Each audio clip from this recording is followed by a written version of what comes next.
listeners, welcome to episode 19 of Epic Tales of the Mahabharata. I am your host, Ryan, and today we will explore one of the most dramatic and intense times of the Kurukshetra war, the 9th through the 18th days. But first, let us take a pause and look back on the first 8 days of the war that led us up to this point. The first 8 days were characterized by intense fighting with warriors such as Bhisma, Drona, Arjun, and Bhim displaying their unrivaled skills. Bhisma commanded the Kaurava army, and Arjun, led by Krishna, responded with his celestial archery. Despite suffering from heavy losses, the Pandavas managed to wear down the Kaurava army. By the end of the 8th day, it was evident that the war would be long and bloody, with no quick victories for either side. Now, let us travel to the center of the war, from the 9th to the 18th days, where the stakes increased, the battles intensified, and the destiny of the Kurus was sealed forever.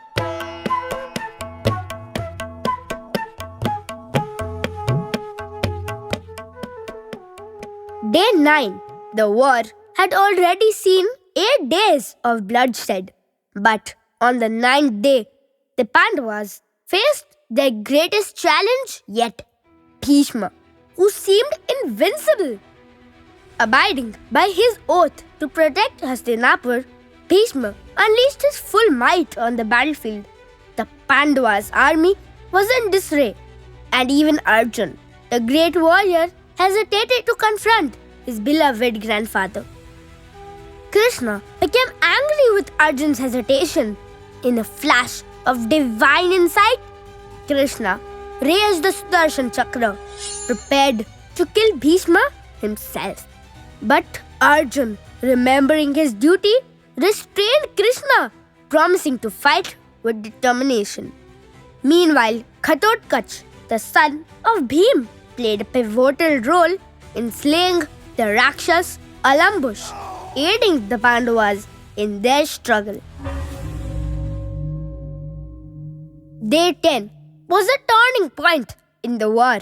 The Pandavas, with Krishna's guidance, devised a clever strategy to weaken Bhisma. They realized that Bhisma, due to his vow, would never raise his weapons against a woman. Seizing upon this knowledge, they placed Shikhandi, once born as a woman but now transformed into a warrior, at the forefront of their assault. When Shikhandi moved forward, Bhisma dropped his bow, refusing to engage. Arjun, who stood behind Shikhandi, showered Bhisma with arrows, shooting through his body. The mighty grandsire collapsed, his form upheld by a bed of arrows, symbolizing his undying honor. Yet, even in the face of death, Bhisma remained in control, choosing the time of his death and waiting for an auspicious moment to leave his mortal form. The Pandavas lamented their fallen grandsire, and the war temporarily ceased to pay tribute to the great warrior. Day 11 to 13. After Bhisma's fall, Dronacharya, the master strategist and instructor of both Pandavas and Kauravas, took command of the Kaurava forces.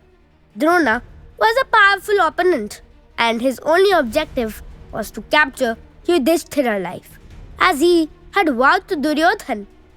On the 11th day of the battle, King Virat from the Pandavas' army was killed. On the 12th day, Drona deployed the Chakravyu, a fatal circular formation which only Arjun and Krishna could break. Unfortunately, Arjun was diverted to another side of the battlefield, and the young Abhimanyu, Arjun's son, was left alone to encounter the formation. Abhimanyu had heard the story of how to enter the Chakravyu, while in his mother's womb. However, his mother Subhadra had fallen asleep during the lesson, and thus Abhimanyu, though brave and determined, did not know how to exit once inside. As he advanced into the deadly maze, Abhimanyu fought valiantly, but he soon found himself surrounded by a host of Kaurava warriors. Trapped and outnumbered, he was killed by the combined forces of Drona's army. Abhimanyu's death was heartbreaking for the Pandavas, especially for Arjun, his father. He made a vow to his son that he would kill Jayadrath, the man responsible for Abhimanyu's demise, before nightfall the next day. Krishna assisted Arjun by creating an eclipse so that he could uphold his promise of destroying Jayadrath without transgressing the laws of the war. On the 14th day, Arjun kept his promise by killing Jayadrath. His death was especially significant because his head, which had been cut off, was brought to his father's lap by an arrow, splitting his father's head into 100 pieces as a result of a previous wound. Meanwhile, Ghatotkacha was causing havoc in the Kuru army. In a desperate attempt to stop Ghatotkacha's rampage, Duryodhan appealed to Karna and pleaded with him to unleash the Vasavi Shakti, a celestial weapon bestowed upon Karna by Lord Indra. The Vasavi Shakti was a one-time attack weapon, and Karna had reserved it to eliminate Arjun, his sworn enemy. But under great pressure from Duryodhan and with no other means to prevent Ghatotkacha, Karna agreed to unleash the Vasavi Shakti. Karna threw the divine spear at Ghatotkacha, and the spear hit him with precision. Wounded mortally, Ghatotkacha knew his time was up. In a final heroic act, he gathered the last of his strength, growing to an enormous size, and descended upon the Kaurava army, trampling thousands of soldiers under his enormous body. His death was heroic and tragic, a moment of gigantic sacrifice that shifted the balance of the war in favor of the Pandavas. Drona continued to wreak havoc on the Pandava army, but on the 15th day, Krishna planned to demoralize him.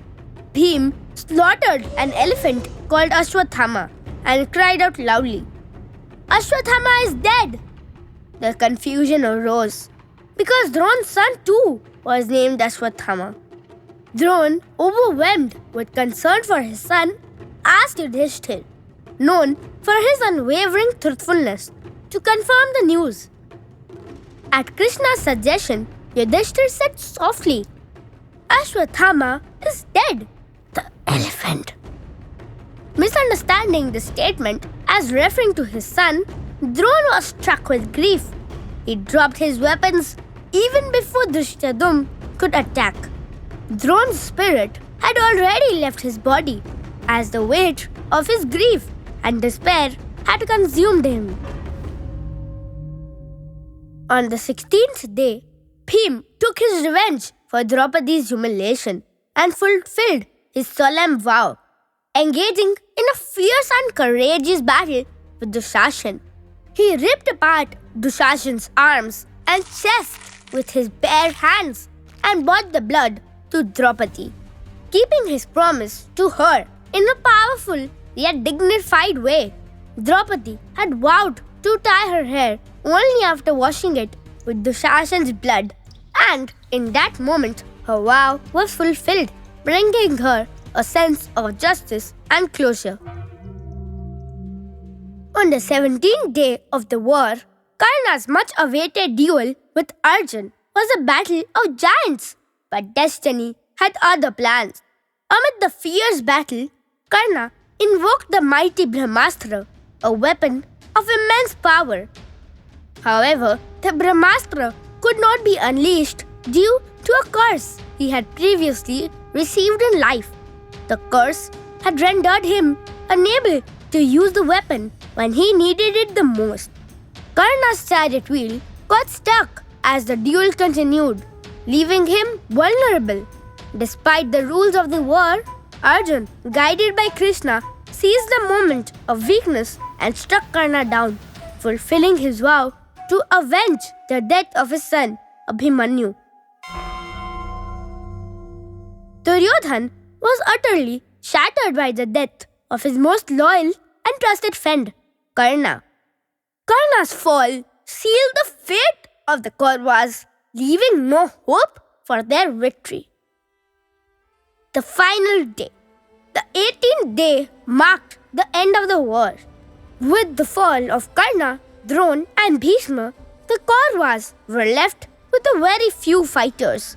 Sahadev struck down Shakuni, the mastermind behind a game of dice that sparked the war, while Bhim kept his promise by killing Duryodhan in a mace duel, shattering his thighs. This act violated the rules of the war, as Duryodhan was unarmed and already in a weakened state. Still, Bhim did so in retaliation for the deceit and injustice Duryodhan had caused during the war. The Pandavas emerged victorious as the sun went down over Kurukshetra, but at a price beyond imagination. The battlefield was filled with dead bodies of heroes, and victors were left to weep for their lost ones. After the conclusion of the war, Ashwatthama was consumed by a deep grief and rage over the death of his father, who was killed under deceitful circumstances by the Pandavas. Driven by a desire for revenge, he attacked the Pandava camp at night, killing the 5 sons of the Pandavas, who were sleeping peacefully, thinking them to be the Pandavas themselves. He further tried to unleash a deadly weapon to destroy the Pandavas. But Krishna intervened, and Ashwatthama was cursed to a life of suffering and wandering. And thus, beloved listeners, the 18-day Mahabharata war concluded, leaving a legacy of sacrifice, bravery, and deep wisdom. As we look back upon these great happenings, the following 3 questions are worth musing over. Question number 1. What does Bhisma's downfall reveal about the complexities of duty and loyalty? Question number 2. How does Abhimanyu's tragic death highlight the risks of being unprepared? And question number 3. Did the war prove a point? Join us next time as we explore the aftermath of the war and the lessons it holds for humanity. Until then, take care, and may the timeless wisdom of the Mahabharata continue to motivate and guide us. Namaste.